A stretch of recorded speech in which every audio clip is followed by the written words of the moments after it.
நீங்களும் பாராட்டுறீங்க, பணமும் பெருசாக வருது, அந்த நம்பிக்கை இருக்குது. அந்த நம்பிக்கையில் தான் தயாரிக்கிறாங்க, நம்புவோம். நன்றி. மருதம் படத்தின் ட்ரெய்லர் வெளியீட்டு விழா சிறப்பு விருந்தினர்கள் வெளியிட படக்குழுவினர் பெற்றுக் கொள்வார்கள்.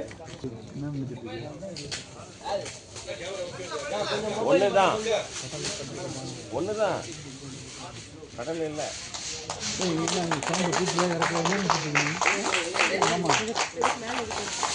ராஜேஷ் ஆனந்தா மாலத்தை காட்டுங்க சார். சார் போட் வேலை பார்க்கக்கூடாது, ஒலி கலவையை செய்யக்கூடாது. தேசிய விருது வாங்கலாம்னு நினைக்கிறாரா? இருந்து நடித்து சிறந்தவர். வருடங்கள் 15 அல்ல, தமிழ் சினிமா வரலாறு உள்ளவரை மைனா இருக்கும், பேசும்.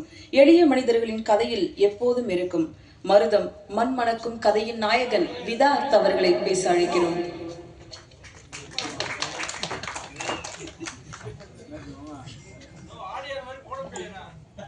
என்னாச்சு?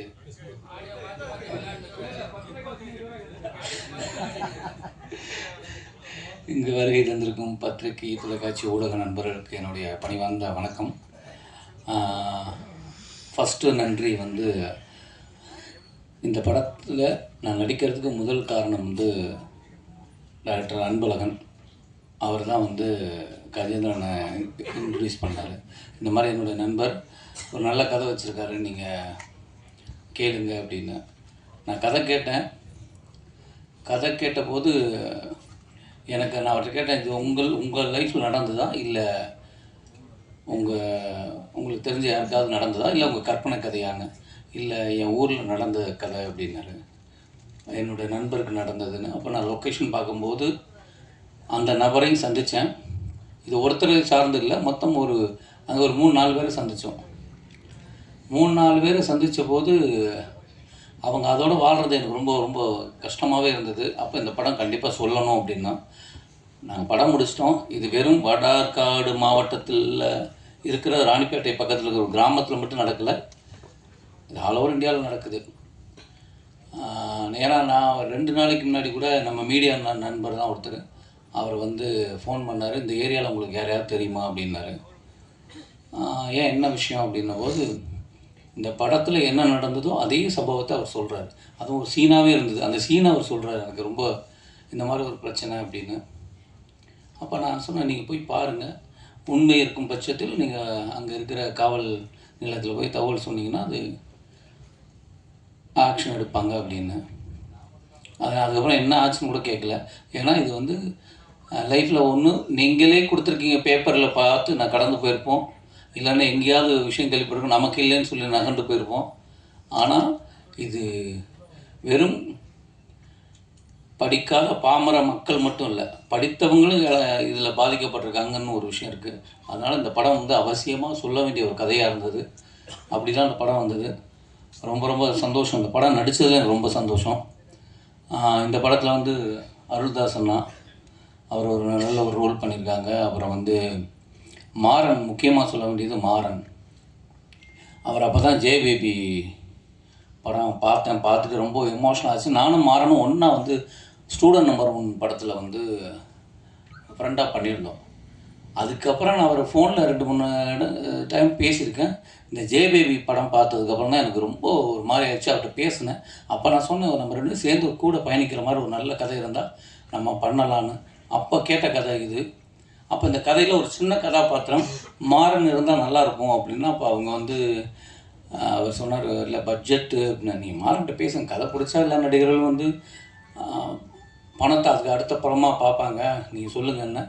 மாறன் கதை கேட்டு பிடிச்சது, அவர் சம்பளத்துக்கும் அதே இதுக்கு ஒத்துக்கிட்டாரு. நாங்கள் பேசி சில விஷயங்கள்லாம் அங்கே ரொம்ப பிரமாதமாக நடந்திருக்கு. மாறன் ஜேபேபி மாதிரி இதுலேயும் அவர் எவ்வளோ காமெடி பண்ணுறாரோ அதே நேரம் நம்மளை கலங்கவும் வச்சுருவார். ரொம்ப பிரமாதமாக பண்ணியிருக்காரு. அதனால் மாறனக்கு இந்த டயத்தில் நான் இன்றைக்கி வரல, அவருக்கு நன்றியை தெரிவிச்சுக்கிறேன். ஏன்னா நான் சொன்னோன்னே வந்தாருங்கிறது ரொம்ப சந்தோஷம். அப்படி ஏன்னா அந்த படத்துக்கு ரொம்ப தேவை, அது ஒரு முக்கியமானது. அப்புறம் ரக்ஷனா ஆக்சுவலாக இதுக்கு இந்த கதை கேட்டாச்சு, ஒரு குழந்தைக்கு அம்மா. அப்போ ஹீரோயின் யாராவது சொல்லுங்கள் உங்களுக்கு சைட்லன்னு. எனக்கு தெரியல, நீங்கள் பாருங்கள் யாரும். நாங்கள் வேற எல்லாம் பேசிகிட்டு இருந்தோம். திடீர்னு இவர் வந்து சொல்கிறாரு, இந்த பொண்ணு எப்படி இருக்கும் அப்படின்னு. ஏங்க அது ஸ்கூல் படங்க, அது சின்ன பொண்ணு, அது எப்படிங்க அப்படின்னு.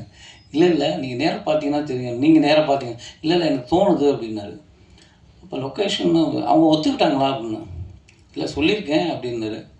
எனக்கு ரொம்ப ஆச்சரியம். அவங்க ரொம்ப சின்ன பொண்ணு. அவங்க வந்து இந்த பையனுக்கு அம்மாவை ஒத்துக்கிட்டதே பெரிய விஷயம். ஆனால் அவங்க ரொம்ப கிளவர். எப்படின்னா அந்த கேள்வி யாரும் கேட்கவே மாட்டாங்கன்னா அவங்களே அந்த கேள்வியை கேட்டு பதில் சொல்லிடுறாங்க. ரொம்ப க்ளீனாக வந்து 2வது படத்துலேயே நான் தாயார் நடிக்கிறது அப்படின்னு யாராவது கேட்பீங்க. இதுக்கு முன்னாடி இன்டர்வியூவில் யாரும் கேட்பேன்னா நீ கேட்குறீங்க அப்படின்னு அவங்க அந்த கேள்வியும் கேட்டு அதுக்கு ஒரு பதிலையும் சொல்லிடுறாங்க. ரொம்ப ஏன்னா அந்த தாட் இருக்குல்ல, ஆக்டிங்க்கு வந்து நம்ம ஆக்டர் அவ்வளோதான், அது இந்த இதுதான் பண்ணணும் அதுதான் பண்ணல. ஆக்டர் நம்ம பிடிச்சிருந்தா பண்ணணுங்கிற ஒரு விஷயம். அவங்க வந்து அவங்க அப்பா அவங்க அம்மா எல்லாம் வந்திருந்தாங்க. ஒரு நல்ல ஒரு ஃபேமிலியோட பழகின மாதிரி தான் எனக்கு இருந்தது. ரொம்ப நன்றி இந்த படத்துக்கு நீங்கள் வந்து நடித்ததுக்கு. ரொம்ப சந்தோஷம். கண்டிப்பாக இந்த படம் வந்ததுக்கப்புறம் எழுதுவாங்க, உங்களை பற்றி எல்லாருமே பேசுவாங்க. ரொம்ப அற்புதமாக பண்ணியிருக்காங்க. அப்புறம் ரொம்ப எங்களையெல்லாம் விட அந்த பையனை சொல்லணும். அது இயக்குனருடைய பையன். ஆக்சுவலி வந்து எல்லாம் குழந்தை நட்சத்திரத்தை கூட்டு வந்து நடிக்க வச்சோம்னா அது என்ன இருந்தாலும் அதில் ஒரு ஒரு ஒரு கட்டமைப்பு இருக்கும், ஒரு கிளாரிட்டி இருக்கும். இப்படி பேசுங்கிறது ஒன்று தெரியும். இவன் பார்த்தீங்களா, அவன் பாட்டு எதாவது சட்டையை கிழிச்சிட்டு இப்படி தான் பார்ப்பான். ஏதாவது சும்மா கூட கேட்கவே மாட்டான். ஆனால் இப்போ படமாக பார்க்கும்போது தெரியுது, எங்களை விட சிறந்த ஆக்டிங் அவன் தான் பண்ணியிருக்கான். ரொம்ப இயல்பாக பண்ணியிருக்கான். அதை வந்து உனக்குதான் அவ்வளோ பிரமாதமாக பண்ணியிருக்கான். அது ஆக்சுவலாக அந்த டயத்தில் கூட என்னடா நைட்டுலாம் ஷூட் நடக்கும், சொன்னதை கேட்க மாட்டான்னு கூட நமக்கு தோணும். டைரக்டர் இல்லை சார், அவர் வந்து அவர் குழந்தைய விட்டால் படமே வேணான்னு கூட போயிடுவார். அவ்வளோ பாசம் குழந்தை மேலே. சரி எடுக்கிறாருன்னா எடுத்து அதை நம்ம பார்த்தோம்னா ரொம்ப பிரமாதமாக பண்ணியிருக்கான். அப்புறம் இயக்குனர் சரவண சுப்பையா சார், அவங்க வந்து அந்த கதையோடைய அது பீக் டயத்தில் ஒரு விஷயம் இருக்கும். அதை வந்து ரொம்ப பிரமாதமாக சார் வந்து பண்ணியிருக்காங்க. எனக்கு சாரை வந்து நான் ஆக்டரை சின்ன கேரக்டர் பண்ணுறதுலேருந்தே எனக்கு தெரியும். திருவண்ணாமலை படத்தில் தான் ஃபஸ்ட்டு சந்தித்தோம். அன்றைக்கி நான் எப்படி பார்த்தேனோ அதே எங்காவே இருக்கார், அப்படியே இருக்கார். கிட்டத்தட்ட 20 வருஷம் ஆயிடுச்சுன்னு நினைக்கிறேன். அவங்க சாருக்கும் ரொம்ப நன்றி, இப்படி ஒரு படத்தில் வந்து சப்போர்ட் பண்ணதுக்கு. அப்புறம் இந்த படத்துடைய ஒளிப்பதிவாளர் அருள் வல்ல இல்லையா, அவர் ரொம்ப ஏன்னா இந்த ஊரில் வந்து அவரை தான் முதல்ல சொல்லணும். ஏன்னா நாங்கள் ஷூட் பண்ணது வந்து ஏப்ரல் மேல,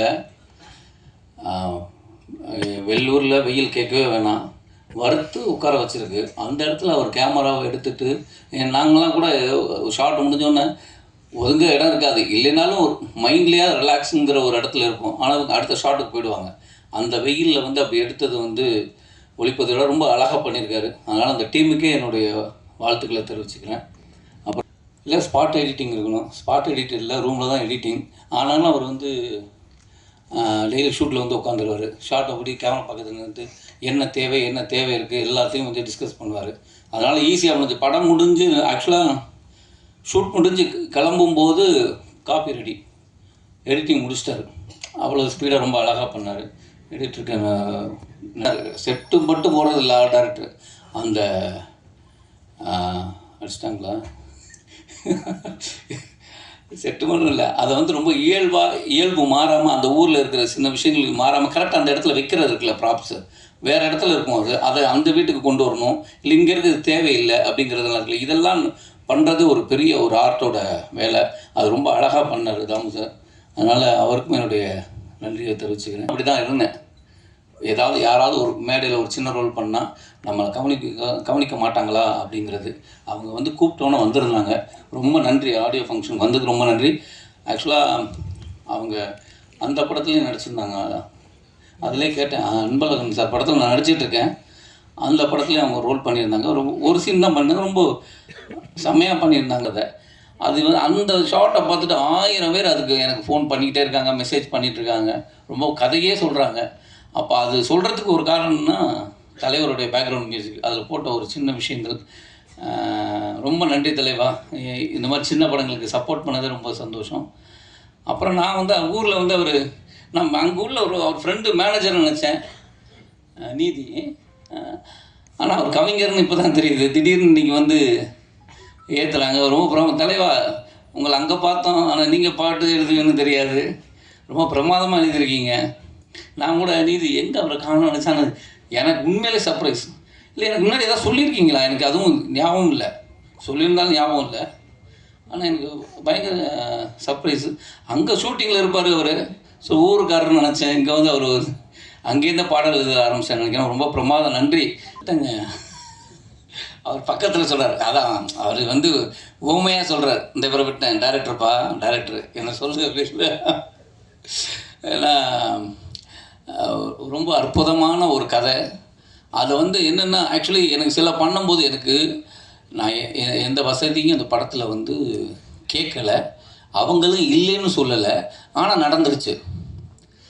நான் வந்து இதெல்லாம் வசதியாக இருக்கணும். ஏன்னா மாறன் வந்த அன்றைக்கி ஒன்று சொன்னார், நீலாம் பழைய பிசியா அப்படின்னாரு. என்னங்க சொல்கிறேன், சினிமா எப்படி மாறிடுச்சு, இன்னும் 35 வருஷத்துக்கு பின்னாடி இருக்கீங்க. என்ன அப்படின்னா ஒரு ஷூட்டிங் சொல்லிட்டு 4 பேர் இருப்போம், அங்கே வச்சு போயிட்டுருக்கோம், எந்த வசதியுமே கிடையாது.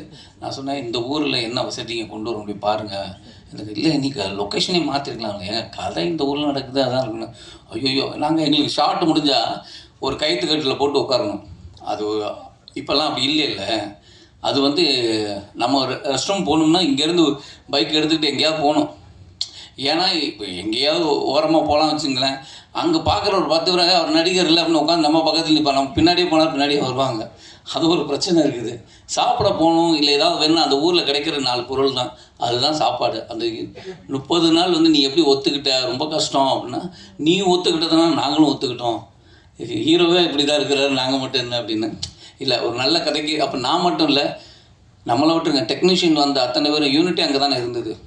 அது உண்மையில் ஆக்சுவலாக நான் தான் சொல்லுவேன், எல்லாருக்கும் கிடைக்கிற ஒரு வாய்ப்பு, எல்லா வசதியும் இருந்துட்டு நம்ம ஒரு இடத்துல போய் அந்த ஒரு வாழ்க்கை வாழ்கிறது இருக்குல்ல, அது ஒரு நடிகனுக்கு கிடைச்ச ஒரு வரப்பிரசாதம் நினைக்கிறேன். எனக்கு கிடைச்ச ஒரு வாழ்க்கை அது. ஒரு 25 நாள் வந்து ராணிப்பேட்டையில் அவங்க வாழ்க்கையாக வாழ்ந்தது. அப்படி ஒரு வாய்ப்பு கொடுத்த கஜேந்திரன் சாருக்கு நன்றி.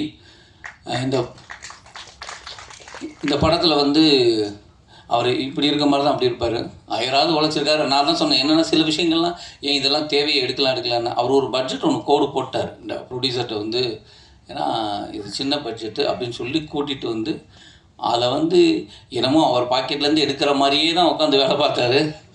அதனால் சில விஷயங்கள் வந்து இது போகலாமேங்கும்போது அதை மாட்டலை. இல்லை சார் இது எனக்கு தெரியும் சார், இந்த கதைக்கு இது போதும், இந்த கதை இது சொல்லும் அப்படிங்கிறத ரொம்ப தெளிவாக ஒரு கிராஃப் போட்டு படம் எடுத்திருக்காரு.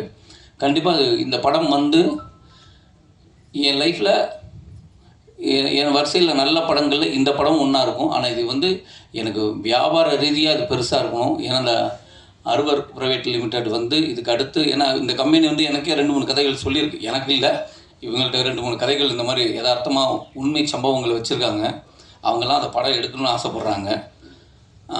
அவங்களுக்கு இந்த படம் ஓடணும், அடுத்த படங்கள் நல்ல படங்களாக இருக்கும், ரொம்ப நல்ல கதைகளாக இருக்கும். அதனால இந்த படம் வந்து கண்டிப்பாக ஒரு பெரிய சக்ஸஸ் ஆகணும். அதுக்கு உங்களுடைய சப்போர்ட்டு தேவை. இப்படி ஒரு படத்தில் என்னை ஜாயின் பண்ணதுக்கு இந்த டீமுக்கு, இந்த தயாரிப்பாளர் எல்லாருக்கும் என்னுடைய நன்றியை தெரிவிச்சுக்கிறேன். தேங்க்யூ. நன்றி.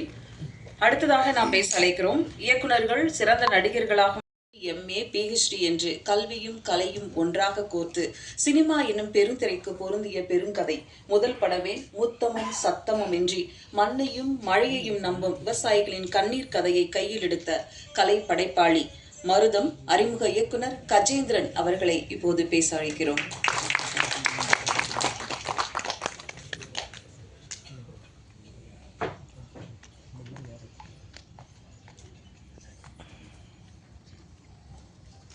வணக்கம். இங்கே வந்திருக்கிற பத்திரிகை நண்பர்கள், ஊடக நண்பர்கள் எல்லாருக்கும் ரொம்ப நன்றி.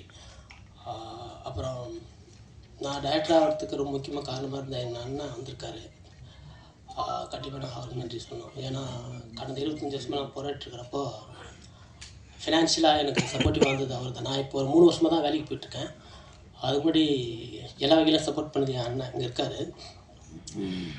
அவர் வெளியே வர மாட்டார் பெரும்பாலும். ஸோ கண்டிப்பாக அவருக்கு நான் நன்றி சொல்லணும்.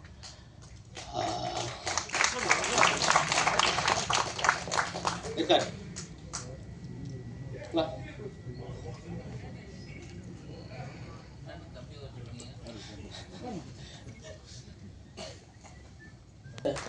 அர்ச்சனா குரூப் ப்ராடக்ட் லிமிடெடில் இப்போ சீனியர் மேனேஜராக இருக்கார். இது வந்து கிட்டத்தட்ட ஒரு 26 வருஷமாக அங்கே கம்பெனியில் வேலை பார்த்துட்ருக்காரு. அங்கே அவர் வேலை பார்ப்பார். அவர் ஏடிஎம் கார்டு என்கிட்ட இருக்கும். நான் ஊரெலாம் சுற்றிட்டு இருப்பேன், பாம்பே டெபிட் அப்படின்னு சுற்றிட்டு இருப்பேன். என்கிட்ட காசு இருக்காது. அவரோட ஏடிஎம் கார்டு மட்டும் தான் என்கிட்ட இருக்கும். அவர் கார்டை வச்சு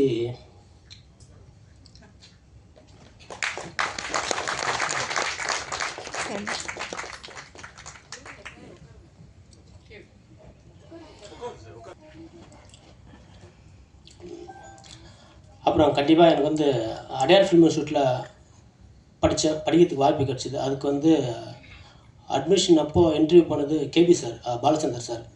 ஸோ 96 பார்த்துக்குங்க. அடையார் ஃபில்ம் இன்ஸ்டியூட் ஜாயின் பண்ணுறது ரொம்ப கஷ்டம். அப்போ வந்து ப்ரைவேட் இன்ஸ்டியூஷன்லாம் கிடையாது, விஸ்காமெல்லாம் அப்போ கிடையாது.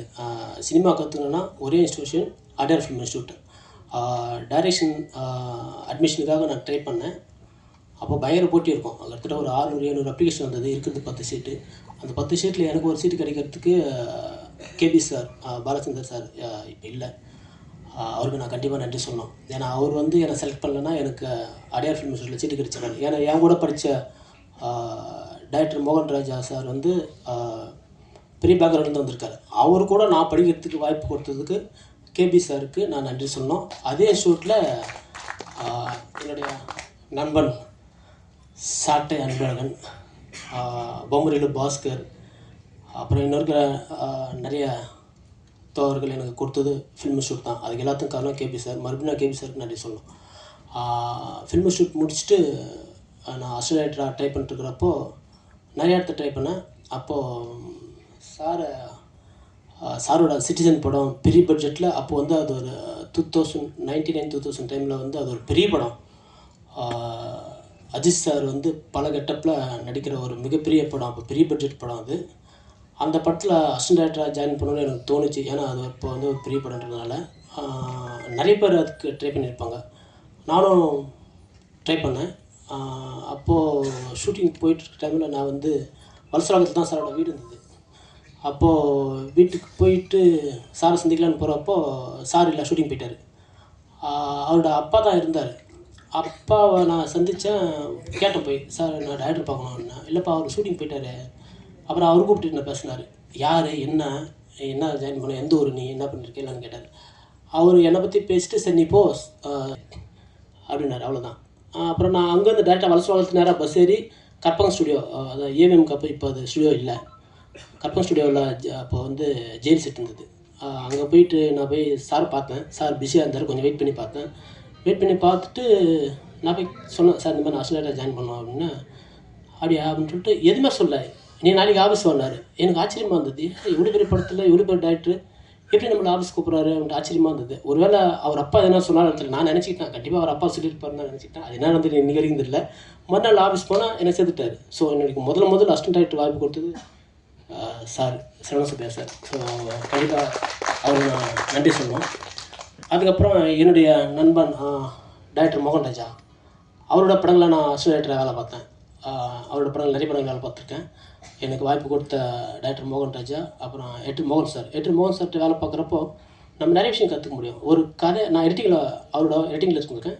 ஒரு கதையை எப்படி வந்து கன்ஸ்ட்ரக்ட் பண்ணுறது அப்படிங்கிறத ரைட்டிங்கில் டிஸ்கஸ் பண்ணுவோம். டிஸ்கஷன் ரூமில் கதை டிஸ்கஸ் பண்ணுவோம். அதை வந்து அதே நான் எடிட்டிங்லேயே வேலை பார்த்துருக்கேன் அவரோட. அப்போ எடிட்டிங்கில் எப்படி மாற்றுறாரு அப்படிங்கிறதையும் நான் கற்றுக்கிட்டேன் அவரோட. ஸோ மோகன் சாருக்கு, டைரக்டர் மோகன் ராஜா, 2 பேத்துக்குமே கண்டிப்பாக நன்றி சொல்லணும். அதுக்கப்புறம் டைரக்டர் பொம்மரிலு பாஸ்கரோட வேலை பார்த்தேன். பெங்களூர் நாட்கள், மோஸ்ட் எலிஜிபிள் பேச்சுலலாம் வேலை பார்த்தேன். ஸோ பாஸ்கராலையும் வர முடியல, ராஜாவும் வந்து பாம்பேயில் இருந்து 2 பேரும் வர முடியல. கண்டிப்பாக அவங்க 2 பேருக்கு நான் நன்றி சொல்கிறேன். அப்புறம் அன்பழகனோட இப்போ பண்ணிகிட்ருக்கிற அன்பழகனோட படம் பேர் சொல்லமா இப்போ லான்னு ஒரு படம் பண்ணிட்டுருக்காரு. அந்த படத்தில் நான் ரைட்டிங்லேயும் ஷூட்டிங்லேயும் ஒர்க் பண்ணேன். அப்போ தான் எனக்கு சார் பழக்கம்னாரு. ஸோ அப்போது கதையை முடிச்சுட்டு அன்பழகன் தான் கேட்டேன், அந்த கதைக்கு சார் சரியாக இருப்பார், எனக்கு கொஞ்சம் சொல்லுவிடு அப்படின்னேன். அப்புறம் ஒரே ஃபோன் தான் அன்பழகன் பண்ண உடனே சார் கதை கேட்க ஒத்துக்கிட்டாரு. ஸோ அப்படியாக விதார்த் சார், கதைக்குள்ளே வந்தார். எங்களுக்கு வந்ததுக்கப்புறமா கதையில் நான் என்னென்ன பெர்ஃபார்மன்ஸ் என்னென்ன கேரக்டரைசேஷன் பண்ணி வச்சனோ அந்த சின்ன சின்ன மைன்யூட்டான விஷயங்கள்லாம் எனக்கு பர்ஃபெக்டாக பண்ணி கொடுத்தாரு. சில வசதிகள் எங்களால் செஞ்சு கொடுக்க முடியாமல் போயிடுச்சு. ஸோ அதுக்கும் சார் உங்களுக்கு நன்றி சார். அப்புறம் என்னுடைய ப்ரொடக்ஷன் கம்பெனி நான் கண்டிப்பாக சொல்லி ஆகணும். கிட்டத்தட்ட ஒரு 5-6 வருஷமாக நானும் ப்ரொடியூசரும் எங்கள் ஊருக்கார் அவர் கதை பண்ணிட்டோம். கதை பண்ணுறதுலேயும் சில விஷயங்கள் அவர் எனக்கு உதவி பண்ணார். கதை பண்ணி முடிச்சிட்டோம். கதை பண்ணி படமாக்கலாம்னு ட்ரை பண்ணிட்டு இருக்கிறப்போ எனக்கு பல வகையில் சப்போர்ட் பண்ணார். பிஃபோர் ஷூட்டிங்கும் சரி, ஆஃப்டர் ஷூட்டிங்கும் சரி, ஷூட்டிங் டைம்லையும் சரி, ஒவ்வொரு சின்ன சின்ன விஷயங்களையும் வந்து நான் என்ன கேட்டாலும் எனக்கு பண்ணி கொடுத்தாரு. பட்ஜெட் கம்மியாக இருந்தாலுமே எனக்கு ஒரு ஃப்ரீடம் கொடுத்தது பெரிய விஷயம். ஸோ அந்த வகையில் அரூர் பிரைவேட் லிமிடெட் கண்டிப்பாக அந்த கம்பெனி நன்றி சொல்கிறேன். அதனால் வர முடியல, அவன் கிளாஸ்மேட்டு. ஸோ ஒவ்வொரு நாளுமே நாங்கள் வந்து வெரைட்டியாக இருப்போம். நான் விட மாட்டேன். காலையில் ஒரு இடத்துல அசம்பிள் பண்ணேன்னா ஒரு 5 இடம் ஷிஃப்ட் பண்ணியிருப்பேன்.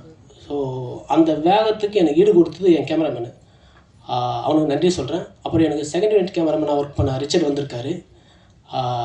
ரிச்சர்ட் ஃப்ராங்க்லின் அவருக்கு கண்டிப்பாக நான் நன்றி சொல்லணும். நான் ஒரு கதையை பண்ணிட்டேன் அப்படின்னா அது கதை டிஸ்கஷன்லேருந்து எடிட் பண்ணுறதுலேருந்து எல்லாத்துமே எனக்கு ரொம்ப கோஆப்ரேட்டிவாக இருப்பார். நான் ஷூட் பண்ணி முடிப்பேன், அதை எடிட் பண்ணி கொடுத்துருவார். ஸோ எனக்கு ஒரு கான்ஃபிடென்ட் கிடைக்கும். பரவாயில்ல, நம்ம பண்ணுறது கரெக்டாக தான் பண்ணுறோம் அப்படின்ற ஒரு கான்ஃபிடென்ட் கொடுத்தது சந்திரவாண்ணன். தேங்க்ஸுங்க. பட் எனக்கு அங்கே கிடைக்கிற ராணிப்பேட்டில் கிடைக்கிற மெட்டீரியல் வச்சு எனக்கு ஒரு பட்ஜெட்டில் போட்டு கொடுத்தாரு. தாமு ரொம்ப நன்றி தாமு. அப்புறம் என்னோட மகாராஜா, விடுதலை 2, மாரீசன் என்று சமீபத்திய இவர் படங்களின் கதை தேர்வில் கூடுதல் கவனமும் நிறைய தன்னம்பிக்கையும் அதிநிறைய நேர்மறை எண்ணங்களும் உண்டு. எப்போதும் மனதாலும் உடலாலும் இளமை பொங்க நடித்து கொடுக்கும் சரவண சுப்பையா இயக்குனர் அவர்களை பேச அழைக்கிறோம். Good evening friends, press media பீப்புளுக்கு என்னுடைய வணக்கம். First of all, I don't like to stole unnecessarily your times. நான் என்ன நினச்சேன்னா அந்த விஷயங்களை வந்து வித்து கிளியராக பேசிட்டாரு. So I like to speech few words about director Gajendran. He is a DFT student. என்னுடைய ஃபஸ்ட் ஃபிலிம் வந்து சிட்டிசன் படம் உங்களுக்குலாம் தெரிஞ்சிருக்கு. அந்த பீரியடில் வந்து ஏஷியாவில் ஃபஸ்ட் டைம் வந்து 435 அப்படின்னு ஒரு கேமரா வச்சு நாங்கள் ஷூட் பண்ண ஒரு படம். அதில் நிறைய பேர் என் கூட ஒர்க் பண்ணாங்க. ப்ராப்பராக ப்ரொஃபஷனலாக ஒர்க் பண்ணவங்க 7 பேர். அதில் 7வது அசிஸ்டண்ட் தான் அவர் கஜேந்திரன். அந்த படத்தில் ஒர்க் பண்ணார். நக்மா வச்சு கிண்டியில் ஒரு சீன் எடுத்துகிட்டு இருக்கோம். அந்த சமயத்தில் அவருக்கு வந்து சிவியர் ஸ்டமக் பெயின் ஆகி டிசென்ட் மாதிரி ஆகி ஹாஸ்பிட்டல் அட்மிட் ஆகி அதுக்கப்புறம் கண்டினியூஸாக அவர் ஹாஸ்பிட்டலைஸ்டு. அவரால் ஒர்க் பண்ண முடியல. அதுக்கப்புறம் கண்டினியூ பண்ணலை.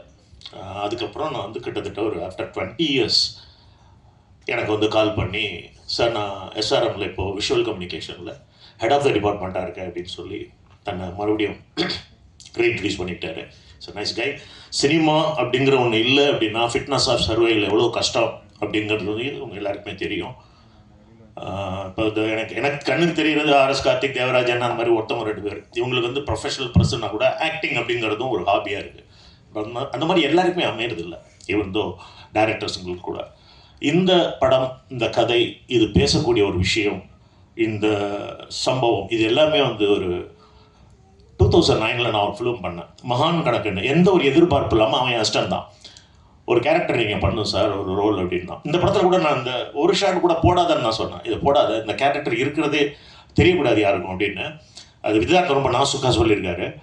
It's as usual. இவ்வளோ போலீஸ் ட்ரெஸ் போடலையே, ஒரே கல்பரேட் தான். பட் என்ன அப்படின்னா, அந்த கார்பரேட் பீப்புள்ஸ் இன்றைக்கி நம்ம வந்து நேர்மையாக நடக்கணும்னு நினச்சா கூட எப்படியெல்லாம் இன்ஜெக்ட் பண்ணுவாங்க அப்படிங்கிறத சொல்லக்கூடிய ஒரு அற்புதமான விஷயத்தை கையில் எடுத்திருக்காரு. இந்த படம் வந்து கிட்டத்தட்ட ஒரு அடித்தட்டு மக்களுடைய, அந்த வறுமை கோட்டிலேருந்து வெளில வர முயற்சி செய்கிற மக்களுடைய வாழ்வியலை பற்றி தான் பேசியிருக்கு. சமீபத்தில் தண்டகாரண்யம், மலை சார்ந்த மக்கள், ஆல்ரெடி மேடம் சொன்ன மாதிரி இது வந்து இந்த மருதம் அப்படிங்கிறது வந்து அந்த நிலம் சார்ந்த சில விஷயங்களை பேசியிருக்கு. ரொம்ப நல்லா பேசியிருக்கு. நெக்ஸ்ட் வந்து mister music director Raghunandan sir, உங்களுடைய டேலண்ட்டுக்கான ஒரு ஹைட்டை வந்து இன்னும் சினிமா உங்களுக்கு கொடுக்கல அப்படின்னு தான் நான் மனசார ஃபீல் பண்ணுறேன். பட் அது வந்து உங்களுக்கு சீக்கிரம் நெருங்கி வரும். ஏன்னா இந்த படம் டிபெண்ட் பண்ணுற சாங்ஸ் எல்லாமே ஒரு கிட்டத்தட்ட நேட்டிவிட்டி ஃபோக். நம்ம அதை தாண்டி போக முடியாது. அதுக்கு ஒரு ஸ்கேல் இருக்குது. அந்த ஸ்கேலுக்குள்ளே அவர் ட்ராவல் பண்ணியிருக்காரு. அதுவும் எடுத்த ஷார்ட்ஸ்க்கு வந்து ஒரு சாங் கம்போஸ் பண்ணுறது அப்படிங்கிறது வந்து ஒரு சேலஞ்சிங்கான விஷயம். சம்டைம்ஸ் அது பெருசாக கிளிக்காக இருக்குது. பாரதிராஜா சார் படத்துக்குலாம் பெருசாக கிளிக்காக இருக்குது. தம்பி கஜேந்திரன் வந்து ரொம்ப டேலண்டான ஒருத்தர் அப்படின்னு சொன்னான். பட் அந்த ஹெட் ஆஃப் த டிபார்ட்மெண்ட்டாக அவர் ஒர்க் பண்ணுற காலேஜ் வந்து SRM காலேஜ். நம்ம பெப்சிக்கும் சரி, எங்கள் யூனியனுக்கும் சரி, டைரக்டர் யூனியனுக்கும் சரி, இப்போ SRMல நிறைய காலேஜ் சீட்ஸ்லாம் வந்து ஹெல்ப் பண்ணியிருக்காங்க கஷ்டப்படுறவங்களுக்கு. அதனால் அந்த இன்ஸ்டியூஷனுக்கு முதல்ல நன்றி. நெக்ஸ்ட்டு அவங்களுடைய டீம் வந்திருக்காருங்க. சார் வந்து அவங்களுக்கு ஒரு பெரிய உதவி செஞ்சுருக்காரு. என்னென்னா, தன்னுடைய மாணவன் ஒரு படம் எடுக்கிறான், இந்த மாணவன் இங்கே ஹெட் ஆஃப் த டிபார்ட்மெண்ட்டாக இருக்கான்னு சொல்லி இந்த படத்தினுடைய ஒரு 40 to 60% ஆஃப் போஸ்ட் ப்ரொடக்ஷன்ஸ் வந்து அங்கே ஸ்டூடெண்ட்ஸ்க்கு கிளாஸ் எடுக்கிறதுக்காக உள்ள அதை பயன்படுத்த சொல்லி, ஸோ கிளாஸ் ஆரம்பிக்கிறதுக்கு மார்னிங் ஒரு 6 o'clock அசம்பிள் ஆகி டப்பிங்லாம் முடிப்போம். ஸோ அந்த மாதிரி எவ்வளவு எக்கனாமிக்காக ஒரு படத்தை வந்து ஷூட் பண்ண முடியுமோ அப்படி ஷூட் பண்ணியிருக்காரு. ஆனால் அது ஃப்ரேமில் எங்கேயுமே தெரியாது. ஈச் அண்ட் எவ்ரி ஃப்ரேம் வந்து ரொம்ப ரிச்சாக இருக்கும். நெக்ஸ்ட்டு ரக்ஷனா மேம், நான் இங்கே வந்தால் திரௌபதி 2ல் அவங்கள பார்த்ததே நான் வந்து ரீகலெக்ட் பண்ணுறேன். என்னால் அவங்கள இது பண்ண முடியல, ரெக்கக்னைஸ் பண்ண முடியல. She is a very good actors. She got a good future, not only for எதிர்காலம், ஆல்ரெடி நல்ல ஃபியூச்சர் இருக்குது. அதனால் அதுக்கான ஒரு படங்கள் கண்டிப்பாக அவங்களுக்கு அமையும். விதார்த்தை பற்றி நான் எதுவும் சொல்ல வேண்டிய விஷயம் இல்லை. Is highly talented, not artist, technician.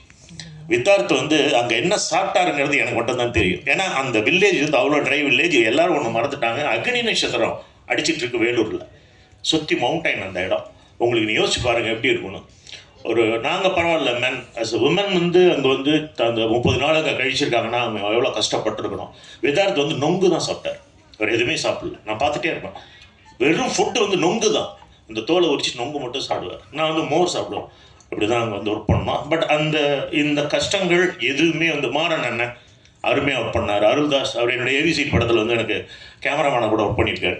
சரி, இந்த மாதிரி வந்து எனக்கு முன்னாடி பழக்கம் கிடையாது. என்னோட நண்பர் மேனேஜர் ஒருத்தர் இருக்கார், கர்ணான்னு சொல்லிட்டு, அவர் அறிமுகப்படுத்தினார்.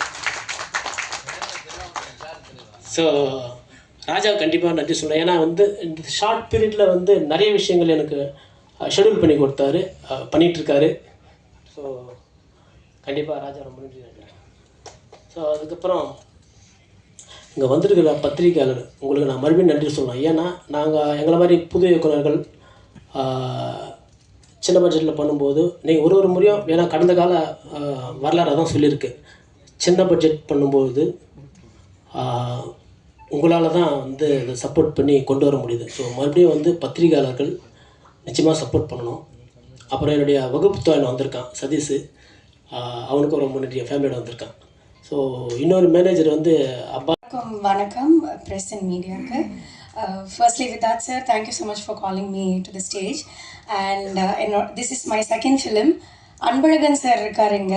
எனக்கு ஃபர்ஸ்ட் டிஜிட்டல் பிளாட்ஃபார்ம்லேருந்து படத்தில் வாய்ப்பு கொடுத்தது அன்பழகன் சார் தான். And thank you so much sir இந்த இடத்துல. அண்ட் கஜேந்திரன் சார் ஃப்ரம் அந்த படத்துலேருந்து என்னை செகண்ட் ஃபிலிம்க்கு ஆப்ட் பண்ணதுக்கு ட்ரெய்லரில் பார்த்துருப்பீங்க, ஒரு சின்ன ரோல் பண்ணியிருக்கேன். So very much happy to be a part of this film. And Rakshana, she is my very good friend, like ஸ்பாட்டில் வந்து. அண்ட் விதார்த் சார் பற்றி சொல்லணுன்னா, லைக் நிறைய டீச் பண்ணியிருக்காரு. ஒரு சின்ன ரோல் பண்ணாலுமே அவரோட காம்பினேஷன் இருந்த சீன்ஸ் எல்லாமே வந்து எனக்கு இம்ப்ரோவைசேஷனாக இருக்கட்டும் ரொம்பவே. அண்ட் செகண்ட் ஃபிலிமில் இவ்வளோ பெரிய ஆர்டிஸ்டோட ஸ்க்ரீன் ஷேர் பண்ணுறது வந்து நான் ரொம்ப ப்ரௌடாக ஃபீல் பண்ணுறேன். So thank you so much. கண்டிப்பாக எல்லாருமே October 10th தேட்டரில் வந்து பார்க்கணும்னு சொல்லி கேட்டுக்கிறேன். தேங்க்யூ. வைக்கிறோம். 2 குழந்தைக்கு அம்மாவா யாருமே நடிக்க மாட்டேன்னு சொன்னாங்கல்ல, கதையை கேட்டு நடிக்க வந்திருக்காங்க. பெரிய வாழ்த்துக்கள். மேடையில் இருக்கிற எல்லா பெரியவங்களுக்கும் ப்ரெஸ் அண்ட் மீடியா சேனல்ஸ்க்கும் என்னோட செகண்ட் படம். ரொம்ப ரொம்ப சந்தோஷமாக இருக்கேன். கடவுளுக்கு ஒரு பெரிய நன்றி. என்னை சப்போர்ட் பண்ண என்னோட ஃபேமிலி அண்ட் ஃப்ரெண்ட்ஸுக்கும் ரொம்ப ரொம்ப நன்றி. என்னை தேடி என்னை நம்பி எனக்கு இந்த சான்ஸ் கொடுத்த கஜேந்திரன் சார் டைரக்டருக்கு, sir thank you so much for this opportunity. Sir first கதை சொல்லும்போது நான் வந்து ஆக்சுவலி எல்லாரும் கேட்குற ஒரு கேள்வி தான், எப்படி நீங்கள் ஒரு அம்மாவாக நடிக்கலாம் செகண்ட் படத்துலேயே வந்து. அதோட ஆன்சர் நான் அப்புறமா சொல்லிக்கிறேன். ஃபஸ்ட்டு நான் சார் பற்றி சொல்லணும். சார் வந்து SRMல ப்ரொஃபஸர். சத்தியமாக நான் நினச்சேன் சார் ரொம்ப ஸ்ட்ரிக்டாக இருக்க போகிறாங்க, அடிக்கலாம் போகிறாங்க, திட்ட போகிறாங்க, என்னென்னமோ பண்ண போகிறாங்கன்னு. ஆனால் பட் சார் வந்து எனக்கும் சாரோட பாண்ட் வந்து ரொம்ப வேறு மாதிரி இருந்துச்சு. என்னென்னா எப்படின்னா, எனக்கு ஏதாவது சீனில் எப்போவுமே நான் கன்ஃபியூஸ்டாக தான் இருப்பேன். ஆனால் எனக்கு ஏதாவது கன்ஃபியூஷனில் ஏதாவது டவுட் இருந்துச்சுன்னா நான் சார்கிட்ட கேட்க மாட்டேன். ஒரு மாதிரி இப்படியே சாரை பார்ப்பேன். சார் எப்படின்னு தெரியாது, அது கண்டுபிடிச்சிருவாங்க. ஏதோ டவுட் இருக்குன்னு சொல்லி அப்படியே வந்து எனக்கு திரும்பவும் வந்து எல்லாமே எக்ஸ்பிளைன் பண்ணி தருவாங்க. And he made me feel really really comfortable.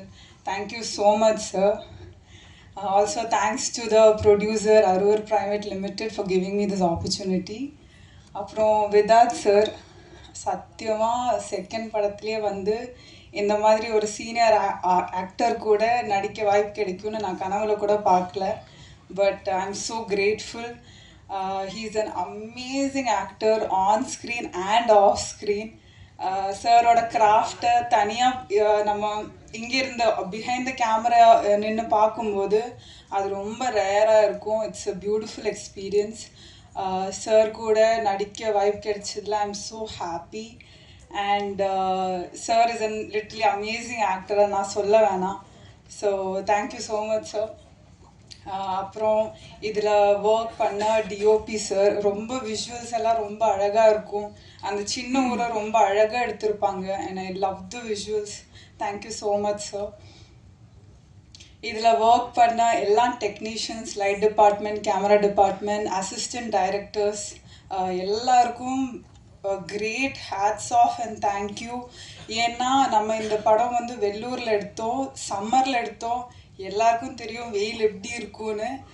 ஐயோ, அந்த வெயிலில் எல்லாரும் அவ்வளோ ஹார்ட் ஒர்க் பண்ணியிருக்காங்க. ஸோ அவங்க எல்லாம் இல்லைன்னா இந்த படம் கண்டிப்பாக இல்லை. So thank you so much to all of them. And of course music sir, music director. ஐயோ சார், என்ன சார், சான்ஸே இல்லை சார், ரொம்ப அழகாக இருக்குது. It's so beautiful. சாங்ஸ் எல்லாம் கேட்கும்போது என்ன சொல்கிறது, நம்ம படத்தில் என்ன இமோஷன்ஸ் கன்வே பண்ணியிருக்கோ அது சார் வேறொரு லெவலுக்கு எலிவேட் பண்ணியிருக்காங்க. அந்த emotions with his music and மேஜிக்லாம் இருந்துச்சு sir. Thank you so much. So coming back to the question, நீங்கள் எப்படி அந்த செகண்ட் படத்துலேயே ஒரு அம்மா கேரக்டர் பண்ணலாம். ஸோ எனக்கு தெரிஞ்சு இது வந்து இங்கே இருக்கிற ஸ்டீரியோ டைப்பு தான் நான் நினைக்கிறேன். நிறைய ஆக்டர்ஸ் அண்ட் ஆக்ட்ரஸஸ் இது ஃபேஸ் பண்ணுறாங்க. ஆக்டர்ஸ் அண்ட் ஆக்ட்ரஸஸ் மட்டும் இல்லை, நம்ம சொசைட்டியில் இந்த மாதிரி வேறு மாதிரியான நிறைய ஸ்டீரியோ டைப்ஸ் இருக்குது. ஸோ இதெல்லாம் உடச்சிட்டு வேறு மாதிரி ஒன்று பண்ணணும்னு நினைக்கிற ஒரு ஆள் நான்.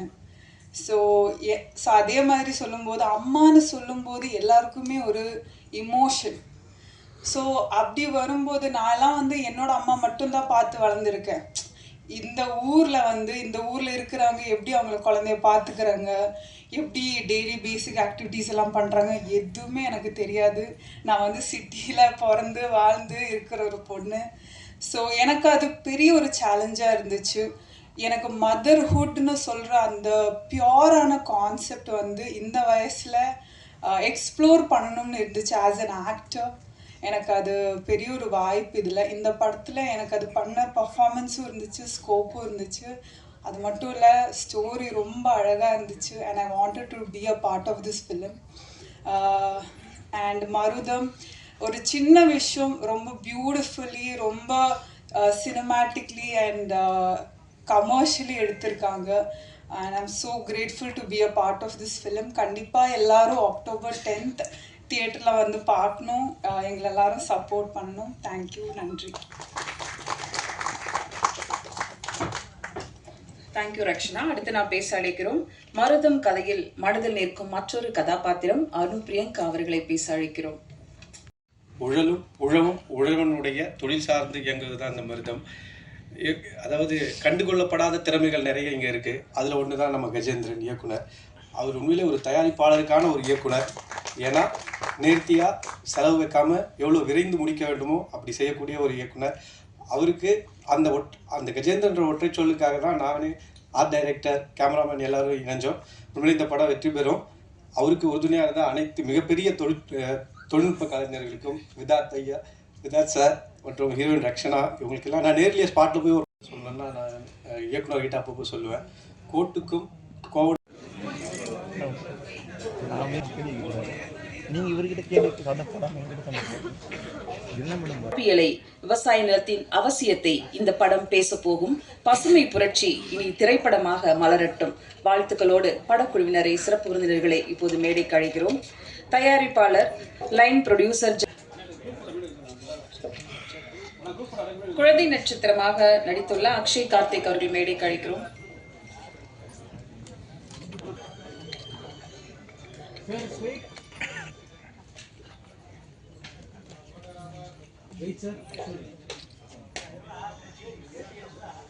நிறுவனம் சார்பில் லைன் ப்ரொடியூசர் ஜெயக்குமார் அவர்களை வரவேற்புரை வழங்க அன்புடன் அழைக்கிறோம். வணக்கம். இந்த படத்தில் ஒர்க் பண்ண actors Rakshana madam, Vidhath sir release ஆகும் போது எல்லோரும் உங்களோட சப்போர்ட் கொடுக்கணும். அப்புறம் மீடியா அண்ட் ப்ரெஸ் பீப்புளுக்கும் ரொம்ப தேங்க்ஸ். அனைவருக்கும் வணக்கம். மருதம், எனக்கு இந்த படத்தில் எப்படி நான் உள்ளே வந்தேன்னா கஜேந்திரன் சார் தான். ஆமாம், ஒரு 8-10 வருஷம் இருக்குமா ஷார்ட் ஃபிலிம். திடீர்னு ஒரு 8-10 வருஷத்துக்கு முன்னாடி ஒரு கால் வந்துச்சு, சார் நான் கஜேந்திரன் பேசுகிறேன் சார், இன்ஷூட் முடிச்சிருக்கேன். அது மாதிரி ஜெயம் ராஜா சாட்டையான் படனோட பேட்ச்சு, நான் ஒரு ஷார்ட் ஃபிலிம் பண்ணுறேன், அதில் நீங்கள் பண்ணித்தரோன்னு கேட்டார். இந்த வாழைச்சாலை அப்போ நான் போய் பண்ணி கொடுத்தேன். அன்றைக்கி ஏற்பட்ட ஒரு நட்பு, அதுவும் ஒரு சின்ன பட்ஜெட்டில் பண்ணாங்க, எல்லாம் ஃப்ரெண்ட்ஸாக சேர்ந்து பண்ணாங்க இன்ஷூட்டு குரூப்பெல்லாம். அதுக்கப்புறம் ஒரு கேப்புக்கு அப்புறம் இந்த படமும் அதே மாதிரி, சார் மாதிரி ஒரு சின்ன பட்ஜெட் படம் பண்ணுறேன் சார் அப்படின்னு சொல்லிட்டு விதாத் சார் தான் ஹீரோ பண்ணுறாங்க அப்படின்னு கேட்டாங்க. நான் எதுவுமே மறுக்கலை, உடனே போய் பண்ணி கொடுத்துட்டேன்.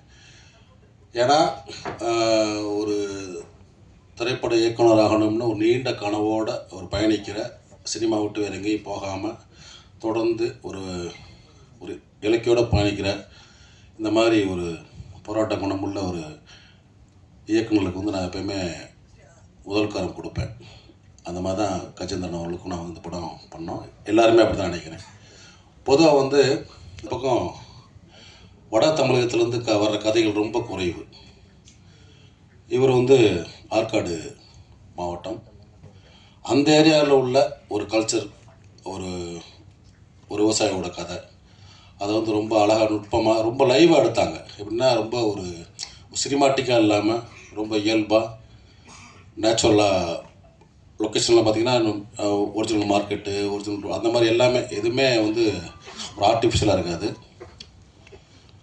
அதில் நடித்த ஹீரோவும் அதே மாதிரி ரொம்ப இயல்பாக நடிக்கக்கூடியவர். நிறைய படங்கள் பார்த்துருக்கோம். விதாத் அவர்கள் பார்த்திங்கன்னா ரொம்ப இந்த மாதிரி ஒரு கண்டென்ட் ஃபிலிமுக்கு ஒரு பொருத்தமான ஒரு கதைநாயகன். அவருக்கு என்னுடைய வாழ்த்துக்கள். நன்றி. வணக்கம், நன்றி. இதில் எல்லாமே பெரிய ஒர்க்கும் இருக்காது, பெரிய செட்டும் இருக்காது. ஆனால் யதார்த்தமான விஷயங்களை நிறைய பண்ணியிருக்கோம். எதை பண்ணுன்றது எல்லாமே அந்தளவுக்கு இயல்பாக, அதிகம் இல்லாமல் லைவாக பண்ணியிருக்கேன் எல்லாமே. அதனால் எனக்கு வாய்ப்பு கொடுத்த அண்ணன் அவர்களுக்கும் நன்றி. வணக்கம். முதல்ல இந்த படம் எனக்கு வாய்ப்பு கொடுத்த வெங்கடேஷன், தயாரிப்பாளர் வெங்கடேஷனுக்கும் டைரக்டர் கஜேந்திரன் சாருக்கும் நான் முதல்ல நன்றி தெரிவிச்சுக்கிறேன். இந்த படம் ஆக்சுவலாக எனக்கு அவர் ஷூட் பண்ணிட்டு வந்துட்டார். இந்த படம் நான் ஷூட் பண்ணதுக்கப்புறம் இந்த படம் பார்த்துட்டு தான் இந்த பாட்டெலாம் சாங்லாம் கம்போஸ் பண்ணேன். தென்மேற்கு பருவக்காட்டு நான் எப்படி பண்ணனோ அதே ஸ்டைலில் தான் பண்ணோம். ஸோ டைரக்டர் எனக்கு ஃபஸ்ட்டு படம் போட்டு காமிச்சாங்க. பார்த்துட்டு இந்தந்த பிளேஸ்மெண்ட்லாம் சாங் வச்சுக்கலாம் சார் அப்படின்னு சொன்னேன். அவர் ஓகே சார் இது பண்ணிக்கலாம் அப்படின்னு சொன்னார். ப்ரொடியூசர் அதுக்கு கோஆப்ரேட் பண்ணாங்க. அதுக்கப்புறம் ஹீரோ அவர் தலைவர் அவரோட நான் 2வது படம் பண்ணுறேன். என்றாவது ஒரு நாள் நாங்கள் 2 பேர் சேர்ந்து ஒரு படம் பண்ணோம். ஆமாம், அது கிட்டத்தட்ட ஒரு 60-70 அவார்டு வாங்கிச்சு. ஸோ 2வது படம் அவரோட இப்போ சேர்ந்து பண்ணியிருக்கேன். அப்புறம் ஹீரோயின் ரக்ஷனா அவங்களோடய இப்போ ஒர்க் பண்ணியிருக்கேன். அருள்தாஸுடைய லைஃப்பை அழகாக எடுத்திருக்காரு. ஒரு விவசாயினா எவ்வளோ கஷ்டப்படுவாங்க, அவங்களுடைய லைஃப் எப்படி இருக்கும், அவன் ஒரு பிரச்சனையில் மாட்டினோம்னா அந்த பிரச்சனையிலேருந்து எப்படி வர்றதுக்கு எவ்வளோ கஷ்டப்படுவான் அப்படின்றது இந்த படத்தோடைய ஒரு பெரிய மையப்புள்ளியாக இருக்கும்.